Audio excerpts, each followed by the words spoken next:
Hey guys, இவ்வளோ ஹாப்பியாக நான் இங்கே கிளம்பிட்டேன்னா பிரியாணி சாப்பிட போகிறோம். ஸோ அதுக்காக என்னோடய வவ்வால் ட்ரெஸ்ஸை தூக்கி மாட்டிட்டு நான் போன இடம் தான் கோயம்புத்தூர் ஜிசிடி காலேஜ் இருக்குல்ல, அந்த காலேஜோட பஸ் ஸ்டாப்புக்கு டேரெக்ட் ஆப்போசிட்லேயே இருக்க ஒரு பிரியாணி கடைக்கு தான் நம்ம போனோம். ஸோ அந்த பிரியாணி கடையோட பேர் என்னென்னு பார்த்தீங்கன்னா தௌலத் பிரியாணி. ஸோ அங்கே போய் வண்டியை நிறுத்திட்டு உள்ளே போய் உட்காந்து நான் வந்து மெனு கார்டு வாங்கி புரட்டி பார்த்து 2 பிரியாணி ஆர்டர் பண்ணேன். அவங்க என்ன சொன்னாங்கன்னா, ஒரு பிரியாணியை 2 பேர் தாராளமாக சாப்பிட்லான்னு சொன்னாங்க. சரி, ஓகே, ஒரு எக் பிரியாணி, ஒரு சிக்கன் லாலிபாப், சைனீஸ் சிக்கன் 65 ஒன்று கொண்டு வாங்கன்னு சொல்லியாச்சு. ஸோ வெயிட் பண்ண வைக்காமல் இலையை போட்டு ரைத்தா, பிரெட் அல்வா, தயிர் பச்சடி எல்லாமே போட்டு கொடுத்துட்டாங்க.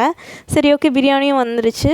உண்மையாலுமே சொன்ன மாதிரி குவான்டிட்டி ரொம்பவே ஜாஸ்தியாக இருந்துச்சு. நல்ல ஒரு பாஸ்மதி ரைஸ் பிரியாணி. நம்ம ஆர்டர் பண்ண சிக்கன் லாலிபாப், சைனீஸ் சிக்கன் 65 எல்லாமே வந்துருச்சு. நம்ம சர்வ் பண்ணி சாப்பிட ஆரம்பிச்சிட்டோம். டேஸ்ட் உண்மையாலுமே சூப்பராக இருந்துச்சு. நீங்கள் இந்த பக்கம் போனீங்கன்னா கண்டிப்பாக ட்ரை பண்ணி பாருங்கள். நான் அங்கே சாப்பிட்டு பில் பே பண்ணிவிட்டு அங்கேருந்து கிளம்பிட்டேன்.